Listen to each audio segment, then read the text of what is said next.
On October 24th, 1983, Dennis Nilsen, British serial killer and necrophiliac, murderer of 15 young men between 1978 and 83, was brought to trial, charged with 6 counts of murder and 2 of attempted murder.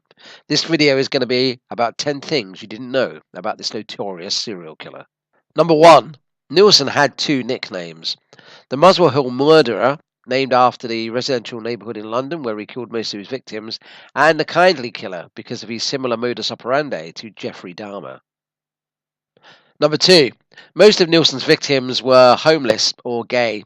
He had lured them to his home with the promise of shelter, food and alcohol, and then he would strangle them with a ligature. 3. After killing them, Nilson would drown his victims before bathing and clothing their bodies, which he would then keep at home for weeks or even months before dismembering them. 4. He told the police that he chose this method of murder because he believed that it was the most humane. After killing the victims, he'd have sex with them and talk to them. Number 5. He got rid of most of the remains by burning them or flushing them down the toilet. He was eventually caught after the drain cleaning company servicing the blockage at his flat found that the drains were congested with human flesh. Number 6. Nilson was born on November 23rd, 1945 in Scotland. He described his childhood as lonely and said that he had been profoundly affected by the death of his beloved granddad, whom he described as his hero and protector. His granddad died in 1951. He also said he was profoundly affected by his mum showing him the body of his granddad whilst the grandfather was in the coffin. Number 7. Nilson had struggled with being gay for years and years and years. He realised he was gay after puberty and began to develop fantasies that involved his sexual partner being either completely passive or unconscious.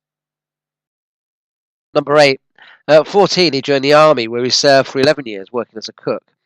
The butchery skills he learned assisted him in dismembering the bodies of his victims. He also worked as a Metropolitan Police officer, but struggled to hide his secret life after meeting men at gay bars. He left the force, but later found work as a security guard, and was actually working as a career advisor at the time of his arrest. Number 9.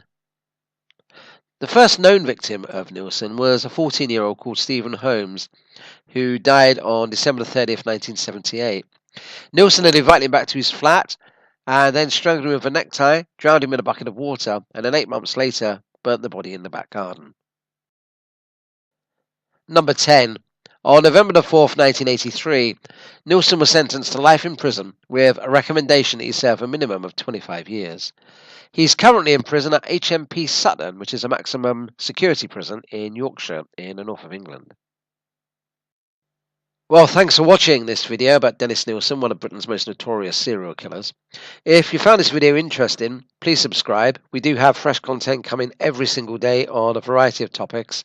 Please leave some comments in the comments section. Let me know what you thought of this video. Any feedback is most welcome. Any comments about Dennis Nilsen? Any comments about other serial killers? Maybe there's some that you'd like me to include in the top 10 list. Once again, thanks for watching the video, and bye!